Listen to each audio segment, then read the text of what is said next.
चलिए ग्रामर का रिवीजन करेंगे। पॉइंट नंबर 1, भाषा के सबसे छोटे खंड को ध्वनि कहते हैं। ये एग्जाम में आता है कि भाषा की सबसे छोटी इकाई को क्या कहते हैं, तब भी ध्वनि। ठीक है, छोटे खंड को क्या कहते हैं, तब भी ध्वनि। अगर ध्वनि ना हो ना, वहाँ पर वर्ण हो तो भी ठीक होगा। ठीक है, अगर ध्वनि ना हो, क्योंकि जब हम बोलते हैं तो ध्वनि, उसी को अगर हम लिख देते हैं तब वो क्या बनता है, वर्ण बनता है। ठीक है, नेक्स्ट, शब्द वाक्य में आने पर पद कहलाते हैं। पद भी क्वेश्चन आता है कि पद किसको कहते हैं, या फिर शब्द वाक्य में आने पर उसको क्या कहते हैं, तो क्या होगा, उसको पद कहते हैं। ठीक है, शब्द वाक्य में आने पर उसे पद कहते हैं। 2 प्रकार के वर्ण होते हैं, स्वर वर्ण, व्यंजन वर्ण। स्वर वर्ण कितने प्रकार के, 11 प्रकार के। स्वर वर्ण के 2 प्रकार, ह्रस्व स्वर, दीर्घ स्वर। ह्रस्व स्वर 4 होते हैं, दीर्घ स्वर 7। ठीक है, क्या क्या आपको पता ही है।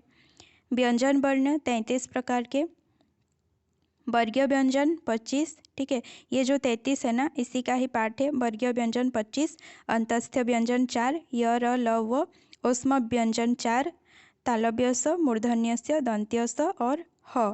ठीक है, नेक्स्ट, संयुक्त व्यंजन 4, क्ष, त्र, ज्ञ, स्र। क्ष पूछा जाता है, क हलंत, इनमें हलंत लगेगा। ठीक है, अगर सिर्फ क हो तो गलत है, आप लोग क में हलंत लगाइएगा, क हलंत सही होगा। क हलंत प्लस मूर्धन्य स, क्ष। ठीक है, और डिक्शनरी में क के बाद क्ष होता है। क के बाद क से बने शब्द, उसके बाद ख से बने शब्द नहीं होते हैं। क से बने शब्द, उसके बाद क्ष आता है, उसके बाद ख। ठीक है, ध्यान रखिएगा। नेक्स्ट, त्र, त हलंत जोड़ र। ठीक है, ज्ञ, ज हलंत जोड़ न्य। स्र, तालव्य स हलंत जोड़ र। अनुस्वार विसर्ग, इनको क्या कहते हैं, अयोगवाह। चंद्र बिंदु का प्रयोग केवल स्वरों के साथ होता है, ध्यान रखिएगा। जिह्वा की सहायता के आधार पर अग्रस्वर। जिह्वा की सहायता के आधार पर 3 प्रकार के स्वर, अग्रस्वर, मध्य स्वर, पश्च स्वर। ठीक है, अग्रस्वर में छोटी ई, बड़ी ई, ए, ऐ। मध्य स्वर अ। ठीक है, मध्य स्वर ज़्यादा इंपॉर्टेंट है, एक ही है इसमें, अ। पश्च स्वर छोटा उ, बड़ा उ, ओ, औ, आ। ठीक है, पार्श्विक ल को कहते हैं, ध्यान रखिएगा, लुंठित र को। उत्क्षिप्त व्यंजन ड ढ को, नीचे बिंदी। ठीक है, ध्यान रखिएगा, उत्क्षिप्त व्यंजन ड ढ नीचे बिंदी। अर्धस्वर कहते हैं य व। संयुक्ताक्षर किसे कहते हैं, ए, ऐ, ओ, औ। ठीक है, क्योंकि देखिए अ में ई जोड़कर ए बनता है। ठीक है, इसीलिए इसको क्या कहते हैं, संयुक्ताक्षर ए, ऐ, ओ, औ। री का उच्चारण हिंदी में कैसे होता है, ये भी पूछा जाता है। री का उच्चारण कैसे होता है, र में छोटी ई, ध्यान रखिएगा, र में बड़ी ई भी ऑप्शन होता है, र में छोटी ई सही उत्तर। र से बनने वाले संयुक्त व्यंजनों के 3 रूप, यहाँ पर देखिए, प्रेम में आपको एक रूप दिख रहा होगा, राष्ट्र में एक रूप ट के नीचे, पर्व में व के ऊपर। ठीक है, प्रेम में देखिए प के बायां साइड। ठीक है, तो ये है र से बनने वाले संयुक्त व्यंजनों के 3 रूप। अगर पूछा जाए कि र से, र के कितने रूप होते हैं, अगर सिर्फ रूप पूछ दे तो 4, इन तीनों के साथ साथ र, एक पूर्ण र भी होगा। अगर पूछा जाए कि र से बनने वाले संयुक्त व्यंजनों के कितने रूप, तो 3 रूप। या फिर पूछा जाए कि र के कितने विशेष रूप हैं, तो भी 3। ठीक है, नेक्स्ट, स का देखिए, ये तालव्य स, उसके बाद इसको कहते हैं वर्ष्य। ठीक है, ड ढ का प्रयोग, ड ढ जहाँ पर बिंदी नहीं है, उस प्रकार का ड ढ। शब्द के आरंभ में, संयुक्ताक्षर में, उपसर्ग के बाद, अंग्रेजी से आए शब्दों में। क्वेश्चन आ चुका है, इसीलिए इम्पोर्टेंट है। नेक्स्ट, ड के नीचे बिंदी, ढ के नीचे बिंदी, इनका प्रयोग कब होता है, शब्द के मध्य में और शब्द के अंत में। तो इजी आपके लिए क्या है कि ड के नीचे बिंदी, ढ के नीचे बिंदी, इनका प्रयोग कहाँ होता है, शब्द के मध्य में, अंत में। तो बाकी जो भी आएंगे ऑप्शन में, वो उसमें किसका प्रयोग होता है, ड ढ, नीचे बिंदी नहीं। ठीक है, शब्दांत में अ का लोप हिंदी की प्रवृत्ति है। राष्ट्रपति शब्द का उच्चारण करते समय रा पर बल पड़ता है। ये भी एक बार क्वेश्चन आया था। बलाघात कहते हैं इसको, ये जो बल पड़ता है, ये जो क्रिया है, इसको बलाघात कहते हैं। डायरेक्ट एक एग्जाम्पल दिया गया है ग्रामर बुक में कि राष्ट्रपति शब्द का उच्चारण करते समय रा पर बल पड़ता है, इसीलिए ये उदाहरण इम्पोर्टेंट है। तत्सम शब्दों में अ और आ के बाद स्क ध्यान रखिए, दंत स, ठीक है, तथा अन्य स्वरों के बाद स्क लिखे जाते हैं। अगर देखिए जैसे कि पुरस्कार, पूरा, यहाँ पर आपको अ मिलेगा, पूरा, ठीक है, अ मिलेगा, इसीलिए पुरस्कार में दंत स होता है। लेकिन वहीं पर परिष्कार, परिष्कार, परी में क्या है, र में छोटी ई, ठीक है, यहाँ पर ई है, क्या लिखा गया है कि अ और आ के बाद दंत स वाला स्क, ठीक है। और बाकी जो भी स्वर आए, ई उ ए ऐ कुछ भी आए, तब क्या होगा, ये मूर्धन्य स, ठीक है, मूर्धन्य स वाला स्क परिष्कार में जैसे होता है। संज्ञा के साथ वाला, ये ये जो वाला लिखा है, ये भी क्वेश्चन एक बार आ चुका है। संज्ञा के साथ वाला को मिलाकर लिखा जाता है, ठीक है, जैसे टोपी वाला मिलाकर लिखते हैं ना। क्रिया के साथ वाला को अलग से लिखा जाता है, जैसे खेलने वाला, खेलना क्रिया है, वाला को अलग लिखा जाता है, यानी कि स्पेस रहता है, ठीक है। वाला को अगर हम निर्देशक के रूप में लिखें तो भी अलग लिखते हैं। तो यहाँ पर अगर पूछा जाए तो संज्ञा पूछा जा सकता है, क्योंकि उसमें वाला को जो है मिलाकर लिखते हैं। किसी प्राणी, वस्तु, स्थान, देश या भाव विशेष का नाम संज्ञा है। संज्ञा कितने प्रकार, 5 प्रकार। मैंने महाप्राण और अल्पप्राण, सघोष, अघोष इनको छोड़ा है। मैं इनका एक टेबल बना दूंगी, ठीक है, एक प्यारा सा टेबल बनाकर ग्रुप में दे दूंगी। संज्ञा कितने प्रकार के, 5 प्रकार के। व्यक्तिवाचक, जातिवाचक, द्रव्यवाचक, समूहवाचक। और समूहवाचक में इम्पोर्टेंट क्या है, गिरोह, ढेर, कक्षा, सेना, ठीक है, ज़्यादातर कक्षा पूछा जाता है। कक्षा किस प्रकार का संज्ञा है, समूहवाचक संज्ञा है, ठीक है, सेना भी समूहवाचक। और एक संज्ञा क्या है, भाववाचक संज्ञा। भाववाचक संज्ञा 2 प्रकार के होते हैं। एक मूल भाववाचक संज्ञा, ठीक है, जैसे कि प्रेम, घृणा, ये किसी और शब्द से नहीं बने हैं, ये मूल शब्द हैं, तो मूल भाववाचक संज्ञा। यौगिक भाववाचक संज्ञा, जो किसी और एक शब्द से बने हुए होते हैं, जैसे लड़कपन किससे बना है, लड़का से बना है। साधुता किससे बना है, साधु से बना है। मिलावट, मिलना से बना है, ठीक है। तो क्या होगा यहाँ पर, मूल भाववाचक संज्ञा जो अपने आप में मूल शब्द होते हैं। यौगिक भाववाचक संज्ञा जो किसी और एक शब्द से बने हुए होते हैं। यौगिक भाववाचक संज्ञा 5 प्रकार से बनती है। संज्ञा से बनती है भाववाचक संज्ञा, विशेषण से बनती है, सर्वनाम से, क्रिया से और अव्यय से। कुछ इंपॉर्टेंट भाववाचक संज्ञा देखिए, बचपन, साधुता, मिठास, अपनापन, लिखावट, माधुर्य, ज्यादती। बच्चा से बचपन, साधु से साधुता, मीठा से मिठास, अपना से अपनापन, लिखावट, माधुर्य, ज्यादती। ये माधुर्य ज़्यादातर पूछा जाता है, मधुर या माधुर्य, ठीक है, मधुर से बना होता है माधुर्य। और लिंग तो 2 प्रकार के आपको पता है, पुल्लिंग, स्त्रीलिंग। स्त्रीलिंग के कुछ इम्पोर्टेंट शब्द देखिए, इमली, अरहर, चाय, कॉफ़ी, छाछ, लस्सी, स्याही, पृथ्वी, चांदी, मणि। चांदी मणि को याद रखिएगा, इम्पोर्टेंट है। और वर्ण में देखिए, छोटी ई, बड़ी ई, री, ठीक है, ये तीनों स्त्रीलिंग है, ध्यान रखिएगा। आय, किताब, शराब, ये इम्पोर्टेंट वर्ड्स हैं। पुल्लिंग के लिए क्या इम्पोर्टेंट है, मोती, पानी, शरबत, लड्डू, भैंसा, भेड़ा। ये भैंसा और भेड़ा दिखता स्त्रीलिंग है, लेकिन है क्या है, पुल्लिंग, ठीक है, याद रखिएगा, भैंसा, भेड़ा। और आ यहाँ पर स्त्रीलिंग में देखिए क्या था, छोटी ई, बड़ी ई, री, ठीक है।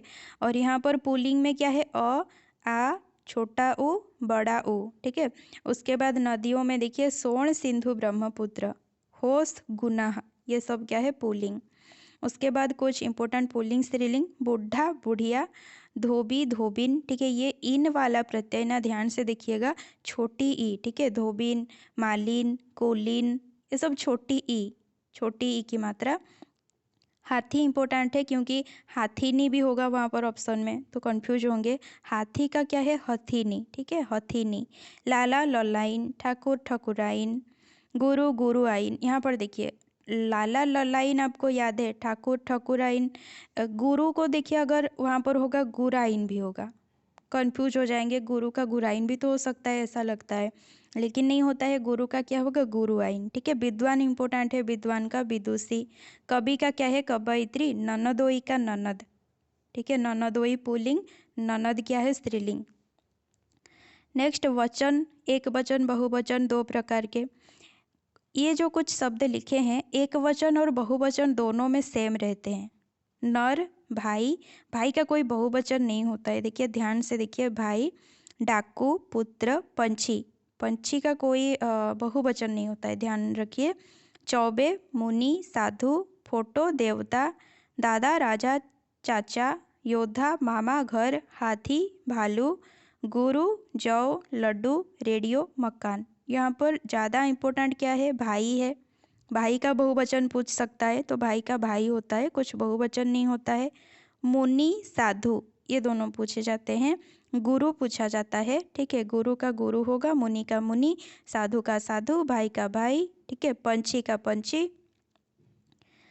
पुस्तक देखिए, पुस्तक पुस्तकें होता है। कलम कलमें, कलम को देखने से लगेगा कि कलम का कलम ही होगा, लेकिन कलम का होगा कलमें। गौ गौएं, जू जुएं। ठीक है, यहाँ पर अनुस्वार में लिखी हूँ, लेकिन ये चंद्र बिंदु होगा। ठीक है, जुएं जू जुएं। चिड़िया चिड़ियाँ, शिक्षक शिक्षक वृंद।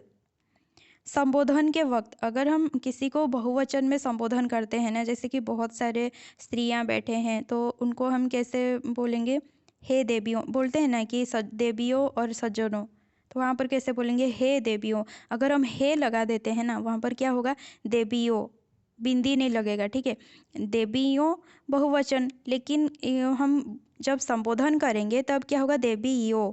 ठीक है, ध्यान रखिएगा, देवियों, लड़कों, मुनियो, ऐसे होगा, बिंदी नहीं लगेगा। जब भी आप संबोधन करेंगे बहुवचन में तो क्या होगा, देवियों, लड़कों, यानी कि बिंदी नहीं लगेगा, ध्यान रखिएगा। कुछ शब्द हैं जो हमेशा बहुवचन में ही आते हैं। आंसू, ओंठ, दाम, दर्शन, प्राण, बाल, भाग्य, समाचार, हस्ताक्षर, होश। यहाँ पर इम्पोर्टेंट आंसू है, प्राण है, ठीक है, हस्ताक्षर, होश, समाचार, ये ज़्यादा इम्पोर्टेंट है। कारक 8 प्रकार के होते हैं, कर्ता, कर्म, करण, संप्रदान, अपादान, संबंध, अधिकरण, संबोधन। कर्ता जो करता है, ठीक है, कर्ता का चिन्ह क्या होता है, ने होता है, शून्य परसर्ग भी होता है। कर्म में को होता है, शून्य परसर्ग भी होता है। करण में किसी साधन का बोध हो, ठीक है। संप्रदान में परमानेंटली अगर हम किसी के लिए कुछ कर रहे हैं, किसी को कुछ दे रहे हैं, संप्रदान कारक। अपादान कारक, तुलना करें चाहे कुछ भी करें, अगर अलगाव का बोध है तो वहाँ पर अपादान कारक। संबंध कारक, अगर किसी से संबंध है, कुछ रिलेशन आपको दिख रही है तो संबंध कारक। अधिकरण कारक में क्या चिन्ह है, मैं, पर, ठीक है। उसके बाद संबोधन, हे, अरे। अकर्मक क्रियाओं के कर्ता के साथ ने नहीं लगता, ठीक है, कभी भी देखिएगा अगर क्रिया अकर्मक है ना तो उसके कर्ता के साथ ने नहीं लगाया जाता है। सकर्मक क्रियाओं के कर्ता के साथ वर्तमान और भविष्य काल में नहीं लगा। यहाँ पर क्या लिखा 40 में देखिए कि अकर्मक क्रियाओं के कर्ता के साथ नहीं लगता, तब हमें क्या लगेगा, तो फिर सकर्मक क्रियाओं के कर्ता के साथ ने लगता है। लेकिन 41 में क्या लिखा है, सकर्मक क्रियाओं के कर्ता के साथ वर्तमान और भविष्य काल में ने नहीं लगता, यानी कि सकर्मक क्रियाओं के कर्ता के साथ भूतकाल में ने लगता है। ठीक है, याद रखिएगा, सकर्मक क्रियाओं के कर्ता के साथ कब ने लगता है, भूतकाल में, और अकर्मक क्रियाओं के साथ ने नहीं लगता है। भूतकाल में भी कब ने नहीं लगता है, अपूर्ण भूतकाल में, ठीक है, अपूर्ण भूतकाल में ने नहीं लगता है। विशेषण के 4 भेद, गुणवाचक, यानी कि किसी का गुण अवस्था जो कुछ भी बतलाए विशेषता के रूप में। संख्यावाचक, अगर हम उसको गिन पा रहे हैं। निश्चित संख्यावाचक, नहीं गिन पा रहे हैं तो अनिश्चित संख्यावाचक। परिमाणवाचक, अगर तोला हुआ है, उसका कोई पर्टिकुलर परिमाण है तो निश्चित परिमाण। अगर कोई पर्टिकुलर परिमाण नहीं है लेकिन उसको तौला जा सकता है, अनिश्चित परिमाण। उसके बाद सार्वनामिक, ऑब्वियसली सर्वनाम से बना होगा विशेषण, तो सार्वनामिक। धातुओं के साथ ना जोड़कर क्रिया के सामान्य रूप बनाए जाते हैं। ना जोड़कर, देखिए पढ़, पढ़ क्या है? धातु है। क्रिया के मूल रूप को धातु कहते हैं। पढ़, पढ़ एक धातु है। पढ़ में अगर हम ना जोड़ेंगे क्या बनेगा? पढ़ना। पढ़ना क्या है? एक सामान्य क्रिया है, ठीक है। अर्थ के आधार पर सकर्मक, अकर्मक, द्विकर्मक 3 प्रकार के क्रिया होते हैं। 8 क्लास के बुक में 2 प्रकार दिए हैं, सकर्मक, अकर्मक। बाकी 9-10 में सकर्मक, अकर्मक, द्विकर्मक 3 प्रकार के दिए हैं। अगर किसी क्रिया के साथ कर्म नहीं है, लेकिन कभी ना कभी अगर कुछ ऐसा उल्टा सीधा क्वेश्चन करेंगे तो कर्म आ सकता है, तो वो होगा सकर्मक। अकर्मक कब होगा? अगर क्रिया के साथ हम मतलब चाहकर भी कोई कर्म बिठा ही नहीं पा रहे हैं, ठीक है, कोई कर्म बैठ ही नहीं सकता उस क्रिया के साथ, वो होगा अकर्मक। द्विकर्मक, अगर 2 कर्म है तो द्विकर्मक। रचना के आधार पर क्रिया, मूल क्रिया, यौगिक क्रिया, ठीक है, 2 प्रकार के होते हैं। यौगिक क्रिया को फिर से 2 प्रकार के हैं। क्या है भेद? संयुक्त क्रिया, प्रेरणार्थक क्रिया। यौगिक क्रिया के 2 भेद होते हैं, संयुक्त क्रिया, प्रेरणार्थक क्रिया। काल के 3 भेद होते हैं, वर्तमान, भूत, भविष्यत। वर्तमान काल के 4 भेद होते हैं, सामान्य वर्तमान और अपूर्ण वर्तमान। ये जो अपूर्ण वर्तमान है ना, इसको तात्कालिक वर्तमान भी कहते हैं, ठीक है। जो अभी चल रहा है जो कार्य, उसको क्या कहेंगे? अपूर्ण वर्तमान या फिर तात्कालिक वर्तमान, ठीक है। संभाव्य वर्तमान, अगर वर्तमान में ही कोई कार्य होने की संभावना हो तो क्या कहेंगे? संभाव्य वर्तमान।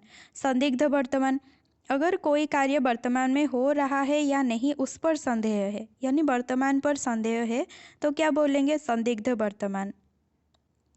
सामान्य वर्तमान जो रोज होता है, ठीक है, वो आज की बात नहीं, कल की बात नहीं, परसों की बात नहीं, वो रोज होता है। सूरज पूर्व दिशा से उगता है, वो रोज उगता है, सामान्य वर्तमान। राम पढ़ता है, वो रोज पढ़ता है, ठीक है, आज या कल की बात नहीं, वो रोज पढ़ता है। श्याम सो जाता है, वो रोज सो जाता है। भूतकाल के 6 भेद। सामान्य भूतकाल, यानी कि क्रिया अतीत में हुआ है लेकिन कब हुआ है हमें पता नहीं, सामान्य भूतकाल। आसन्न भूतकाल, यानी कि क्रिया जस्ट अभी अभी हुआ है, ठीक है, जस्ट अभी अभी कुछ देर पहले पूरा हुआ है, आसन्न भूतकाल। नेक्स्ट पूर्ण भूतकाल, मतलब अभी अभी पूरा नहीं हुआ है, कुछ बहुत पहले से पूरा हो चुका है। अपूर्ण भूतकाल, मतलब भूतकाल में अतीत में एक कार्य चल रहा था, वो अभी तक चल ही रहा है, ठीक है, वो मतलब अतीत में जो कार्य शुरू हुआ था वो पूर्ण नहीं हुआ है, अपूर्ण भूतकाल। नेक्स्ट संदिग्ध भूतकाल, यानी कि भूतकाल में कोई कार्य चल रहा हो उस पर संदेह, ठीक है, अतीत काल के किसी कार्य पर संदेह, संदिग्ध भूतकाल। नेक्स्ट हेतुमत भूतकाल, यानी कि अतीत में अगर कोई कार्य नहीं हो पाया है और उसके लिए आपके पास एक सॉलिड रीजन भी है, ठीक है, तब क्या होगा? हेतुमत भूतकाल। भविष्यत के 3 भेद होते हैं, सामान्य, संभाव्य, हेतुमत। सामान्य भविष्यत, यानी कि सिंपल सी बात है, भविष्य में ये कार्य होगा, उसमें कोई संभावना नहीं, कोई संदेह नहीं, कुछ नहीं, होगा, ठीक है, बस होगा। संभाव्य भविष्यत, भविष्य में ये कार्य होने के लिए संभावना है, होगा या नहीं पता नहीं, संभावना है, ठीक है। हेतुमत भविष्यत, यानी कि भविष्य में ये कार्य होगा, उसके लिए आपके पास एक रीजन है। जब आपके पास एक रीजन होता है ना, तब होता है हेतुमत। नेक्स्ट संयुक्त क्रिया, मुख्य क्रिया और सहायक क्रिया मिलकर होते हैं संयुक्त क्रिया, ये शायद एग्जाम में नहीं आएगा। उसके बाद प्रेरणार्थक 2 प्रकार के, प्रथम प्रेरणार्थक, द्वितीय प्रेरणार्थक। प्रथम प्रेरणार्थक में क्या होता है? कर्ता जो है खुद कार्य को कराता है, करता नहीं है, कराता है, ठीक है, कर्ता डायरेक्टली एक कार्य को दूसरे के द्वारा कराता है। लेकिन वहीं पर द्वितीय प्रेरणार्थक में क्या होता है? कर्ता एक कार्य को किसी दूसरे के द्वारा वो वहाँ पे डायरेक्टली नहीं कराता है, ठीक है। मतलब सपोज अभी मैंने क्या किया, एक बच्चा आया पढ़ने के लिए, मैंने बच्चे को पढ़ाया, यहाँ पर क्या है, मैं डायरेक्टली उसको पढ़ा रही हूँ, ठीक है, तो क्या होगा? प्रथम प्रेरणार्थक क्रिया। वहीं पर अगर मैं बोलूँ मैंने राम से बच्चे को पढ़वाया, ठीक है, तो कार्य तो मैं ही कर रही हूँ, लेकिन वहाँ पर और एक इंसान मौजूद है, मेरे और उस जो जो क्रिया कर रहा है उसके बीच में राम, ठीक है। मैंने राम से पढ़वाया, यानी कि बच्चा पढ़ रहा है, मैंने ही बोला है पढ़ाने के लिए, लेकिन पढ़ा कौन रहा है, और एक तीसरा व्यक्ति है बीच में। तब क्या होगा, द्वितीय प्रेरणार्थक। बैठना का बिठाना होता है, बैठना का देखिए ऑप्शन में बैठाना भी होगा तो आप कंफ्यूज होंगे। बैठना का क्या होता है, बिठाना, ठीक है। उसके बाद सीखना का सिखाना। इंपॉर्टेंट क्यों है, सीखना में 100 में बड़ी ई, लेकिन सिखाना में आते आते 100 में छोटी ई, ठीक है। प्रेरणार्थक क्रिया बनाएंगे तो छोटी ई लिखेंगे, बड़ी ई नहीं लिखेंगे। कुछ क्रियाओं के प्रथम प्रेरणार्थक रूप नहीं बनते। खेना, खोना, गाना, ढोना, पीटना, भेजना, लेना। लेना इम्पोर्टेंट है, ठीक है। और ये कुछ शब्द हैं जिनका प्रेरणार्थक रूप है ही नहीं। आना, गंवाना, गरजना, चाहना, जचना, जानना, जाना, पाना, पछताना, पुकारना, मिलना, रुचना, सोचना, होना। इम्पोर्टेंट क्या है यहाँ पर, आना इम्पोर्टेंट है, जानना इम्पोर्टेंट है। आना जाना इनका याद रखिएगा, प्रेरणार्थक क्रिया नहीं है। पाना, होना, ठीक है, ये इम्पोर्टेंट है। आना जाना पाना होना, सोचना, मिलना, मिलना भी इम्पोर्टेंट है। मिलना का तो मिलाना मिलवाना होता है। एक्चुअली बुक में लिखा था जो मिलना, वहाँ पर म में ना बड़ी ई था, ठीक है, बड़ी ई लिखा था, यहाँ पर छोटी ई हुआ है। तो मैं भी कि बड़ी ई वाला मिलना का कोई ना हो, लेकिन मिलना का तो होता है कि मिलाना मिलवाना, ठीक है। तो यहाँ पर इम्पोर्टेंट इसको याद रखिए, आना जाना पाना होना, ठीक है, इनको याद रखिए, इनका प्रेरणार्थक क्रिया नहीं है। वाक्यों के 2 अंग होते हैं, उद्देश्य विधेय। जिसके बारे में कुछ बोला जाता है वो उद्देश्य, बाकी जो कुछ भी बोला जाता है वो सब विधेय, ठीक है। रचना की दृष्टि से वाक्य 3 प्रकार के होते हैं। क्या क्या, सरल वाक्य, बहुत ही सिंपल सा सेंटेंस, कुछ मिलावट नहीं, कोई अव्यय नहीं, ठीक है, कोई समुच्चय बोधक अव्यय नहीं, कोई जुड़ा हुआ नहीं, कोई घटाया हुआ नहीं, किसी पर आश्रित नहीं, वो सरल वाक्य है, सिंपल वाक्य है। मिश्र वाक्य कब है, अगर सरल वाक्य के साथ कोई संयुक्त वाक्य को मिला दें, कोई मिश्र वाक्य के साथ कोई संयुक्त वाक्य को मिला दें, सॉरी, ये मिलाना तो संयुक्त वाक्य होता है। हाँ, संयुक्त वाक्य किसे कहते हैं, अगर हम सरल के साथ कोई मिश्र को मिला दें या फिर मिश्र के साथ कोई संयुक्त को मिला दें तो क्या होगा, या फिर 2 सरल वाक्यों को मिला दें, मतलब उन दोनों में एक और जोड़ दें, ठीक है, तो क्या होगा, संयुक्त वाक्य। मिश्र वाक्य कब होता है, जब एक वाक्य के ऊपर और एक दूसरा उपवाक्य आश्रित रहता है, ठीक है। मिश्र इज इक्वल टू आश्रित, ध्यान रखिएगा। मिश्र वाक्य में हमेशा क्या होता है, एक वाक्य के ऊपर और एक वाक्य आश्रित रहता है। यानी अगर मिश्र वाक्यों को अगर हम तोड़ देना तो जो 2 वाक्य हमको मिलेंगे वो एक दूसरे के बिना अधूरे दिखेंगे, अधूरे लगेंगे, ठीक है। जब एक वाक्य को हम तोड़ेंगे वो दोनों एक दूसरे के बिना अधूरा सा लगे, तब क्या है, मिश्र वाक्य।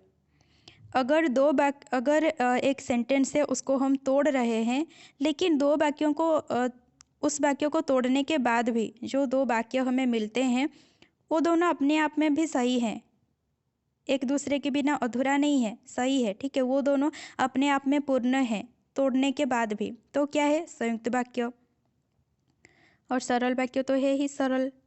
अर्थ की दृष्टि से 8 प्रकार के वाक्य। विधानात्मक, जो सरल वाक्य है ना उसी को विधानात्मक भी कहेंगे, लेकिन उस सरल वाक्य में निषेध नहीं होना चाहिए, प्रश्न नहीं होना चाहिए, आज्ञा नहीं होना चाहिए, संदेह नहीं होना चाहिए, इच्छा नहीं होना चाहिए, विस्मय नहीं होना चाहिए, संकेत नहीं होना चाहिए, तब क्या होगा, विधानात्मक, ठीक है।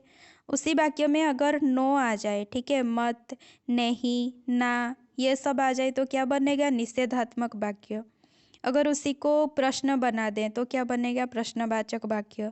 अगर किसी को हम आज्ञा दे रहे हैं या फिर कोई और आज्ञा दे रहा है तो क्या होगा, आज्ञार्थक वाक्य। ऑर्डर, ठीक है। संदेहात्मक वाक्य, अगर किसी वाक्य को पढ़कर आपको ऐसे लगता है कि ये डाउटफुल वाक्य है, पढ़कर आपको ऐसे लगता है कि संदेह मतलब कुछ संदेह हो रहा है, तो क्या होगा? संदेहात्मक वाक्य। इच्छात्मक वाक्य यानी ब्लेसिंग्स, जैसे आप बोलते हैं गॉड ब्लेस यू, यानी कि आपकी इच्छा है कि गॉड ब्लेस करें उस व्यक्ति को, ठीक है। तो ये क्या है? इच्छात्मक वाक्य। नेक्स्ट, विस्मयार्थक वाक्य, यानी कि एकदम से क्या हो ना, आश्चर्य हो जाना। अगर एक वाक्य ऐसा लिखा है जिसको आप पढ़कर ऐसे लगता है कि ये कोई आश्चर्यचकित वाक्य है, ठीक है, तो क्या होगा? विस्मयार्थक वाक्य। नेक्स्ट क्या है? संकेतवाचक, यानी कि उस वाक्य में किसी के तरफ इशारा हो, ठीक है। जैसे कि क्या एग्जाम्पल था एक कि तुम खाओगे तो मैं खाऊंगी, मतलब इशारा किसके तरफ है? तुम्हारे खाने के तरफ। अगर बेटा तुम खा लिए ना तो मैं खाऊंगी, ठीक है। अगर तुम, मतलब इसका इशारा क्या है? अगर तुम नहीं खाओगे तो मैं भी नहीं खाऊंगी, है कि नहीं? तो ये होता है संकेतवाचक वाक्य। नेक्स्ट, संधि 3 प्रकार के होते हैं: स्वर संधि, व्यंजन संधि, विसर्ग संधि। स्वर संधि के फिर से 5 प्रकार होते हैं। दीर्घ स्वर संधि, इसमें कैसे पहचानेंगे? अगर हमेशा ना जब आप संधि को बनाते हैं, बिगाड़ते हैं, तो सेंटर पर ध्यान दीजिएगा, ठीक है। जैसे कि महोत्सव, यहाँ पर देखिए हो में हमें ओ मिलता है, ओ, ठीक है। फास्ट और लास्ट इधर नहीं देखना है संधि में, बीच में देखना है कि क्या है। आ है, बड़ी ई है, ओ है, अर है, ठीक है।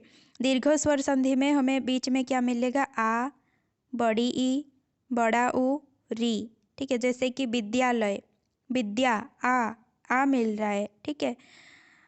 गिरीश, गिरीश में हमें बड़ी ई मिल रहा है, तो ये क्या होगा? दीर्घ स्वर संधि। गुण स्वर संधि में शब्द के बीच में क्या मिलेगा हमें? ए, ओ, अर मिलेगा। महर्षि, महर्षि में क्या है? अर है। वृद्धि स्वर संधि में शब्द के बीच में क्या मिलेगा? ऐ, औ, ठीक है। देखिए ए, ओ मिले तो गुण स्वर संधि, ए को थोड़ा सा बढ़ा दें, ओ को थोड़ा सा बढ़ा दें, ऐ, ओ बनेगा। क्या बनेगा? वृद्धि स्वर संधि। नेक्स्ट, यण स्वर संधि। यण स्वर संधि में हमें बीच में क्या मिलेगा? आधा य, आधा व, आधा र, ठीक है। उसके बाद अयादि स्वर संधि, बीच में क्या मिलेगा? अय, आय, अव, आव।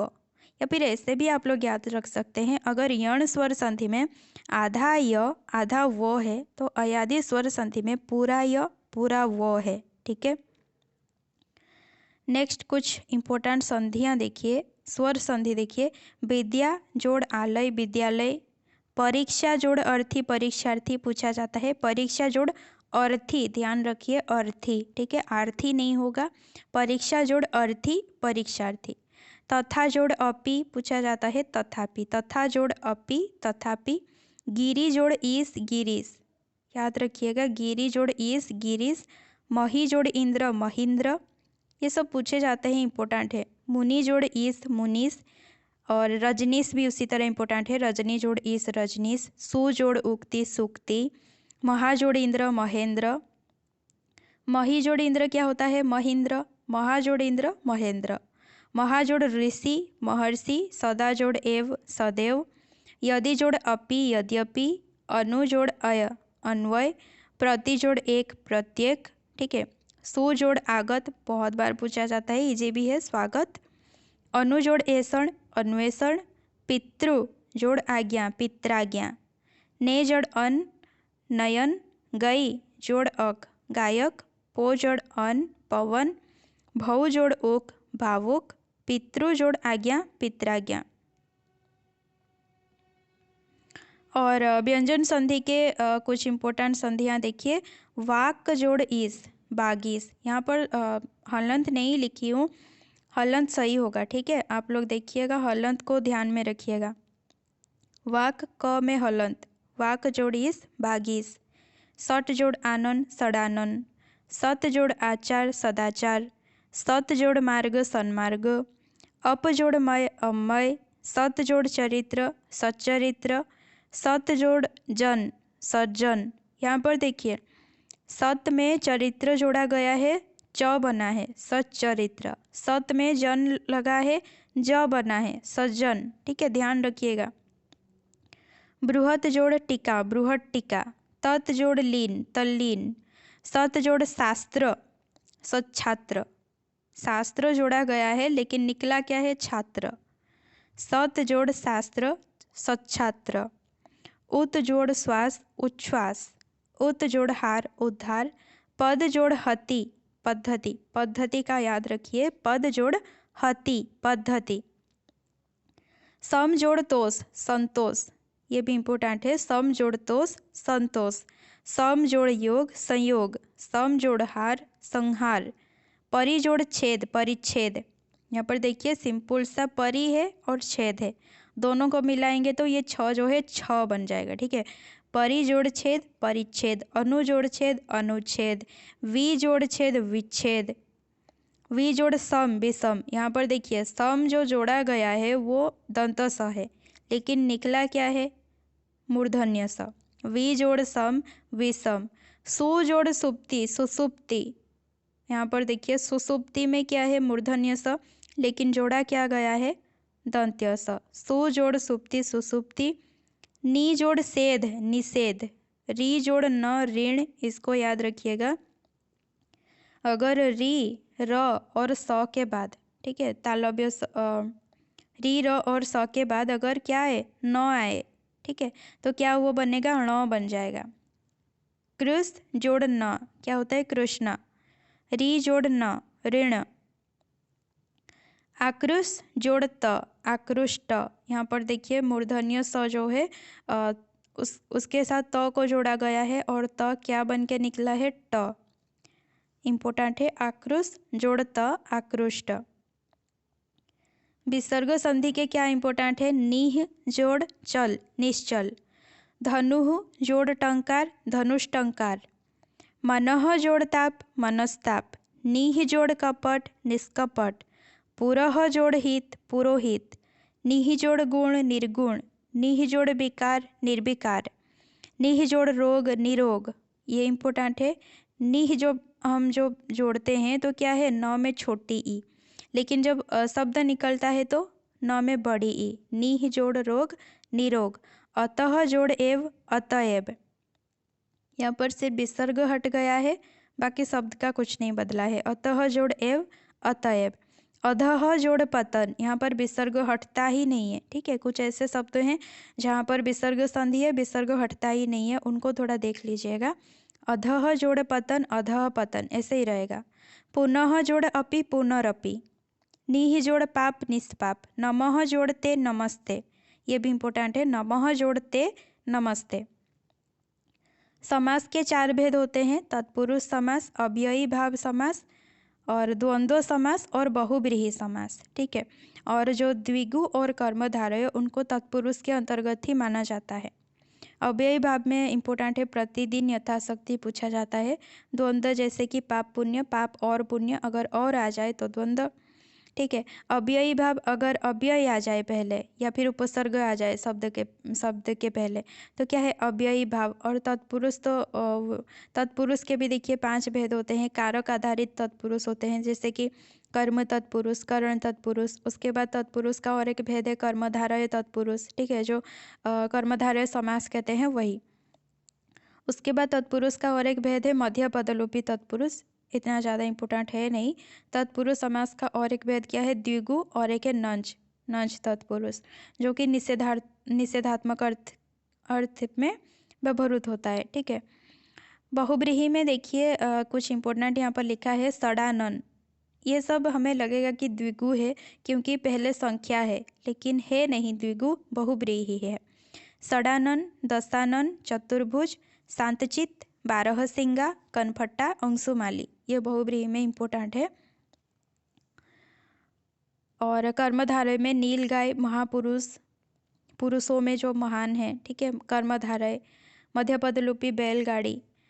कर्म तत्पुरुष, कर्म तत्पुरुष में इम्पोर्टेंट क्या है, गृहागत, स्वर्ग प्राप्त, चिड़ीमार, ठीक है।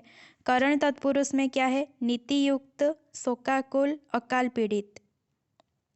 नीति से युक्त, अकाल से पीड़ित, शोक से आकुल, ये क्या है, करण तत्पुरुष। कर्म में कर्म का चिन्ह क्या है, को है, गृह को आगत, स्वर्ग को प्राप्त, चिड़िया को मारने वाला, ठीक है, कर्म कारक, कर्म तत्पुरुष समास। संप्रदान तत्पुरुष समास में रसोई घर, रसोई के लिए, घर के लिए आता है। देशभक्ति, देश के लिए भक्ति। हवन के लिए सामग्री, हवन सामग्री। नेक्स्ट अपादान तत्पुरुष समास। अपादान यानी अलगाव, ऋण मुक्त यानी कि अब जो व्यक्ति है ऋण मुक्त हो गया है, ऋण से वो अलग हो गया है, अब ऋण से उसका कोई लेना देना नहीं है। ऋण मुक्त क्या है? अपादान तत्पुरुष समास। जन्मांध, जन्म से वो अंधा है, वो जन्म से ही अंधा है, देखने के साथ कुछ उसका लेना देना नहीं है, जन्म से ही आंखें नहीं है, ठीक है, जन्मांध। संबंध तत्पुरुष क्या है? राष्ट्रपति, राज्यसभा, सेनापति, ये सब संबंध तत्पुरुष। अधिकरण में आप बीती, आप पर बीती। पुरुष सिंह, यहाँ पर देखिए जो पुरुष सिंह इंपॉर्टेंट है, अधिकरण तत्पुरुष समास।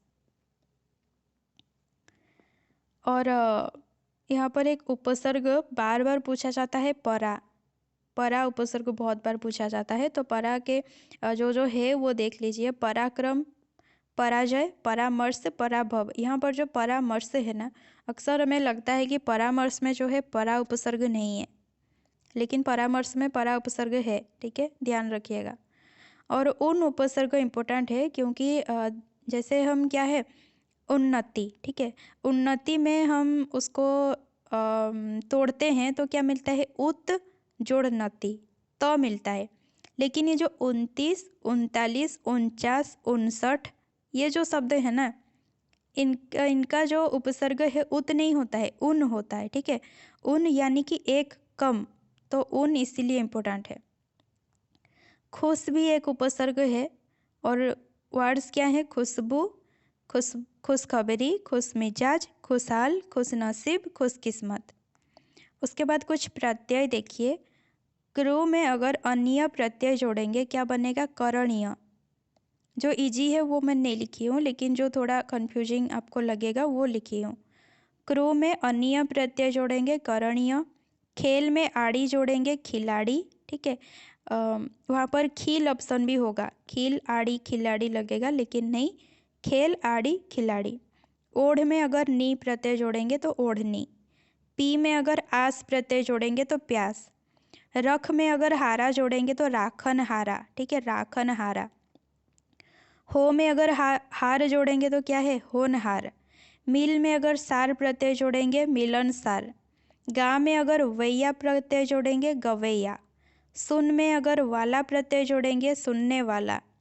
शिव में अप्रत्यय लगाएंगे तो क्या होगा? शैव। बच्चा में पन प्रत्यय लगाएंगे बचपन।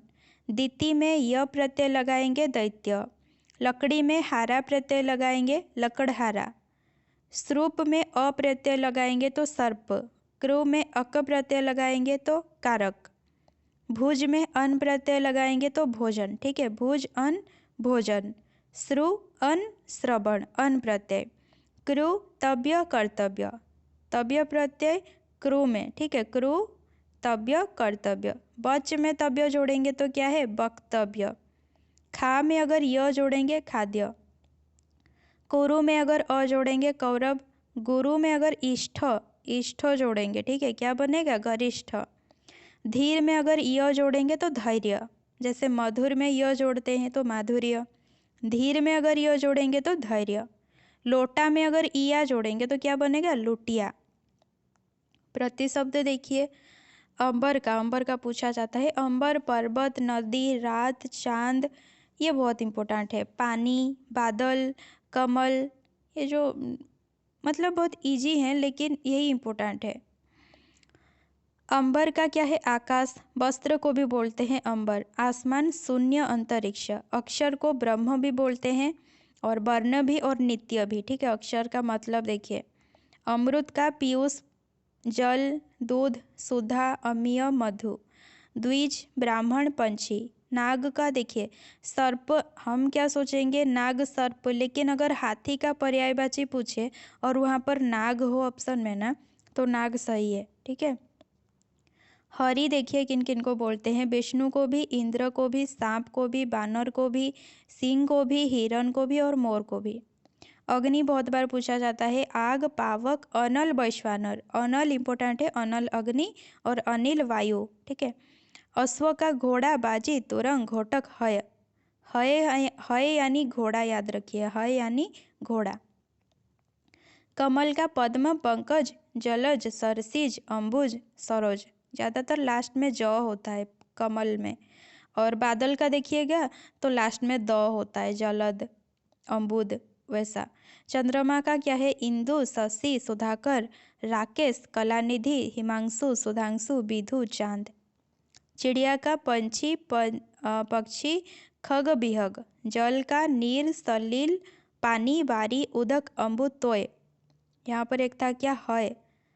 हय यानी घोड़ा, ठीक है, हय यानी घोड़ा, तोय यानी पानी, याद रखिएगा, हय घोड़ा, तोय पानी। दिन का एक प्रतिशब्द वासर भी होता है, वासर भी पूछा जाता है। दिन का प्रतिशब्द है वासर। नाव का एक प्रतिशब्द है तरणी। पुष्प का प्रसून। बादल का देखिए घन, जलद, जलधर, पयोद, मेह, मेघ, बारिद, नीरद। हाथी का हस्ती, कुंजर, गज। कुंजर याद रखिएगा। उसके बाद कुछ विलोम शब्द देखिए इंपॉर्टेंट, जो इजी है वो तो कर ही लेंगे। अथ का क्या होता है? इति। अथ यानी आरभ, इति यानी शेष। गीला का सूखा, ग में भी बड़ी ई और स में बड़ा उ, गीला सूखा। प्राचीन का नवीन। अगर नवीन लिखने से गलत बोलेंगे तो आप लोग ऑब्जेक्शन भी कर सकते हैं, ग्रामर बुक में तो लिखा है ना। प्राचीन का क्या है? नवीन। राग का द्वेष। निंदा का विलोम स्तुति। नफा का विलोम नुकसान, याद रखिए। ऐच्छिक का अनैच्छिक भी होगा और अनिवार्य भी होगा। उसके बाद निकास का विलोम क्या है? प्रवेश। विधि का निषेध। यहाँ तक ही था। और अल्पप्राण, महाप्राण, जो सघो सघोष, वो मैं अभी लिख के डाल दूंगी। इसके बाद भी जो कुछ भी इम्पोर्टेंट है आप लोग ऑलरेडी पढ़ लिए होंगे, तो थोड़ा थोड़ा इससे इस वीडियो से आपको रिवीजन के लिए मदद मिल जाएगा, ठीक है।